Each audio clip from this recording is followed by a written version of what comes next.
I've got something I call the 7 gotchas of advertising that I want you to think a little bit about in your marketing and your advertising program. Number one is, because we're always asking ourselves, what's going to work? What can I do differently to make it work? Why didn't it work? So let's look at that as a whole for a second. Number one, I think we need to look at is the ad out of context? In other words, is it the right target? And is it going to the right location? That's the whole concept of that ad being out of context. You could have the best service available in the world, but if you're sending it to the wrong targeted market, your response is going to be limited or maybe zero.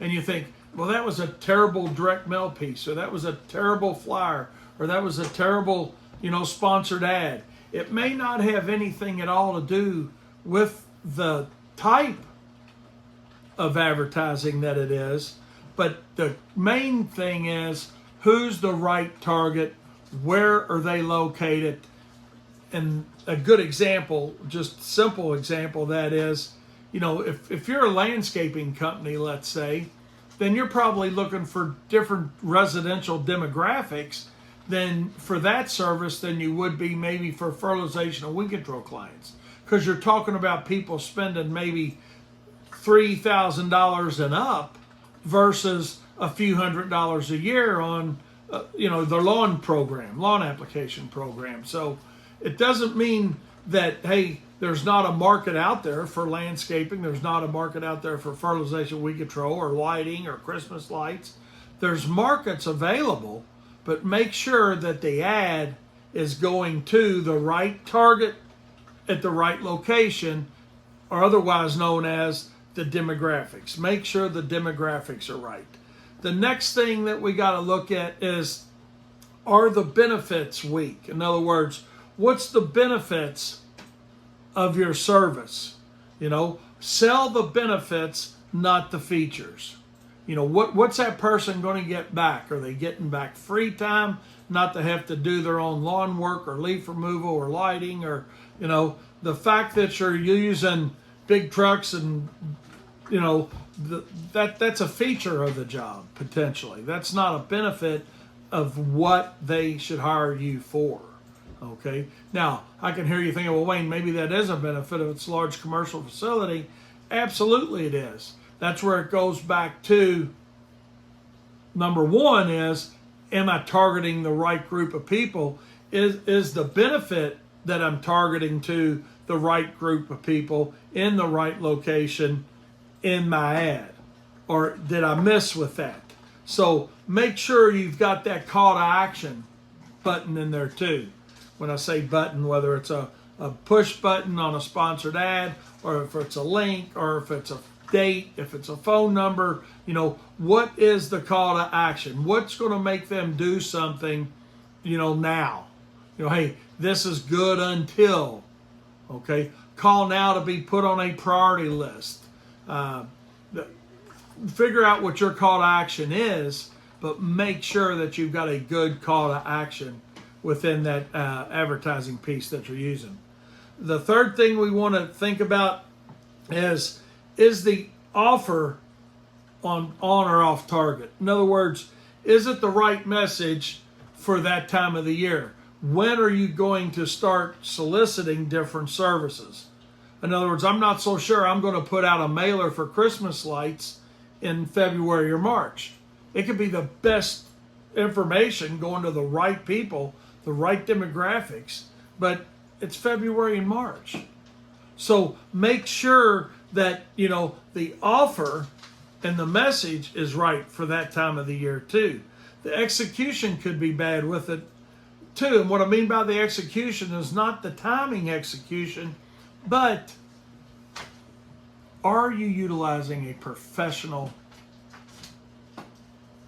brochure, a professional door hanger, a professional website, a professional fill in the blank on whatever type of marketing or branding that you're using?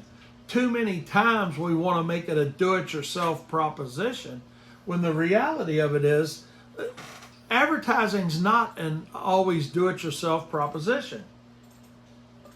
We've got a video here, another video that you need to take a look at that talks about return on investment on that advertising.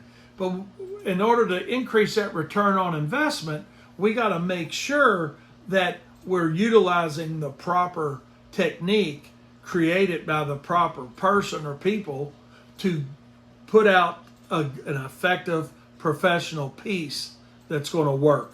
The next thing we got to make sure of is that one of the gotchas can be you're too hard to get a hold of. And I understand that, some of you guys may be doing this full time, some of you guys may be doing it part time. You're out in the street. When I say you're out in the street, you're doing it all. You're out selling it, you're out doing the work, you're doing the billing, so you got a lot of hats you're putting on and off, but make sure when you're going to do a marketing campaign or an advertising campaign that you're able to answer the phone when it rings, respond to the emails if you got an email link coming through. If you've got a form fill on your website, make sure that all that is something that you're going to respond to. Make sure that it's not hard to buy. And the reason it becomes hard to buy is you're hard to get a hold of. So set the time aside when you do your advertising campaign, knowing that, hey, I'm going to need to respond to these people. I'm going to need to respond and as quickly as possible, because you get in certain times of the year, if you're getting ready to kick off a new season, and not just a new season, like March, April time frame, but hey, maybe it's July and you're starting your campaign for your holiday lighting or irrigation or whatever the service may be. It doesn't matter. Just know that you've got to have the time set aside to make it easy for that customer to buy. And the way we make it easier for it to buy is when they call or they email, you're able to answer your phone in a timely manner. Hopefully it's when that takes place, but certainly don't have them wait 6 hours, 8 hours for a response, because they're probably just moving on to somebody else. Number 6 on my gotchas of marketing and advertising is the marketing's invisible. And not literally invisible, but is the message understandable, clear, and concise? And what I mean by that is not just to you, but to the consumer. You may understand hey, we got to sell on 2-inch caliber trees or 36-inch B&Bs or, whatever it may be. Or we got to sell on, hey, get a minimum of 900 linear feet of Christmas lights and receive this pricing. You understand it, the industry understands it, but to your client, it looks like this. It's invisible.